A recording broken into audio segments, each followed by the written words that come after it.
Hello shines, welcome back to my YouTube channel. और आज हम उस कहानी का सेकंड पार्ट कंप्लीट करेंगे जो कि हमने लास्ट अधूरी छोड़ दी थी। तो कहानी ये थी कि कैसे उमैर हुरैन के पीछे फ़कीर बना। तो इकबाल के शाइनों को सलाम पेश करते हैं और इसी के साथ कहानी स्टार्ट करते हैं। तो जब हुरैन ने उमैर को मना कर दिया कि मुझे अपने पापा के साथ जाना है, तो बेचारा उमैर वहाँ से बड़ा उदास बाहर आता है। फिर वो बाहर आता है और सोचता है कि यार मैं अब ऐसा क्या करूँ कि हुरैन जो है मुझे डिनर पे जाने से मना ना करे। तो फिर वो बहुत ज़्यादा सोचता है और फिर उसके जहन में एक ऐसा आइडिया आता है जिस आइडिया के आने के बाद ना वो 100% श्योर होता है कि इस गिफ्ट को देखने के बाद हुरैन तो उसको मना कर ही नहीं सकती, वो मना करेगी नहीं, वो तो इसको हंसते हंसते हाँ कर देगी। तो फिर उसके बाद उमैर जो है वो काफ़ी ज़्यादा अपनी सारी सेविंग्स जो दूसरी होती हैं उसके पेरेंट्स ने जो उसके लिए रखी होती हैं उन सारी सेविंग्स को इकट्ठा करता है और एक ब्रांड न्यू मर्सिडीज हुरैन को गिफ्ट कर देता है। हुरैन उसको देख के बहुत ज़्यादा हैरान हो जाती है और बहुत ज़्यादा खुश होती है अपनी मर्सिडीज को देख के।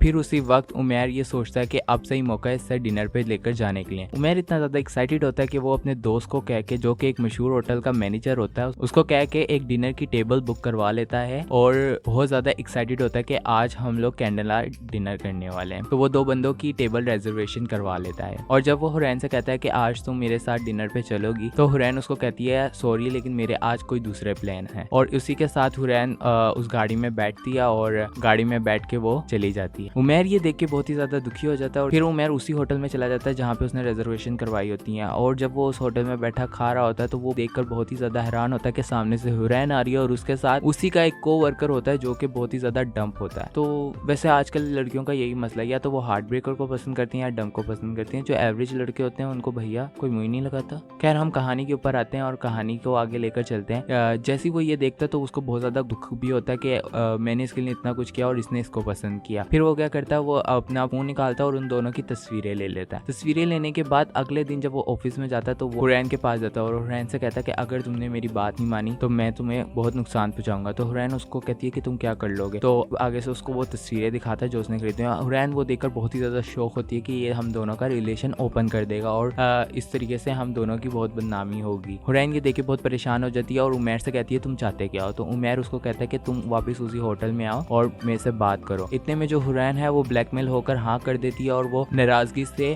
उससे मिलने चले जाती है। उसके हाथ में एक बैग होता है जिसके अंदर काफी बड़ी अमाउंट होती है। वो उसको देती है और उसको कहती है कि अब तुम मेरा पीछा ना करो।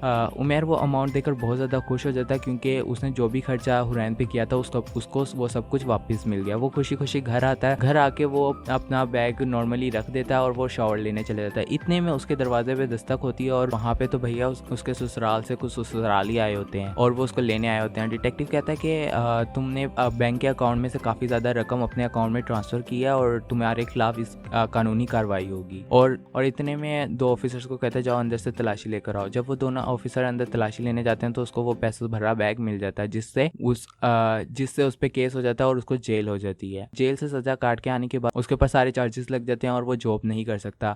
तो वो अपने पेरेंट्स के घर रहने लग जाता है क्योंकि उसने अपनी सारी सेविंग उड़ा दी थी और अपने अपार्टमेंट का वो रेंट भी नहीं दे सकता। तो वो अपने पेरेंट्स के पास शिफ्ट हो जाता है। तो वो हुरैन से अपना बदला लेना चाहता था और वो अच्छी जॉब भी करना चाहता था, लेकिन उसके ऊपर चार्जेस लगे होने की वजह से वो कोई जॉब नहीं कर सकता था। तो फिर उसने हुरैन के ऊपर नजर रखना स्टार्ट की और उसकी डिफरेंट तस्वीरें लेना स्टार्ट की। वो तस्वीरें लेने के बाद वो उसके बाप के पास गया और उसने उसकी सारी तस्वीरें दिखाई कि तुम्हारी बेटी ये हरकतें करती है। उस वक्त तो हुरैन के अब्बू कोई रिएक्ट नहीं करते और उमैर वहां से आ जाता है और फिर उमैर अगले दिन कुछ जॉब्स के लिए अप्लाई करने जाता है। जब वो जॉब्स के लिए अप्लाई करने जाता है और वहां से वापस आता है तो उसके घर वाले उसको अंदर नहीं आने देते और वो कहता है कि मैंने ऐसा क्या कर दिया कि आप इतना ज्यादा गुस्सा और मुझे अंदर नहीं आने दे रहे। इतने में थोड़ी देर बाद उसकी माँ बाहर आती है और कहती है कि तुमने बेटा ऐसा नहीं किया होगा, हमें भरोसा है। लेकिन वो उसको मोबाइल पकड़ाती है और कुछ खाना देती है और जब वो मोबाइल पे वीडियो देखता है तो देखता है कि हुरैन मर चुकी है और हुरैन को मारने वाले की शक्ल उस कैमरे में उमैर की है। ये देखकर वो बहुत ही ज्यादा शौक होता है कि मैंने तो ऐसा नहीं किया, लेकिन ये सारा कुछ हुरैन के बाप का किया हुआ था। हुरैन के बाप ने हुरैन को मार दिया था और उसका सारा इल्जाम इस पर लगा दिया था। तो अब उसका पेरेंट्स के घर रुकना खतरे से खाली नहीं था क्योंकि उसका पेरेंट्स के घर रुकना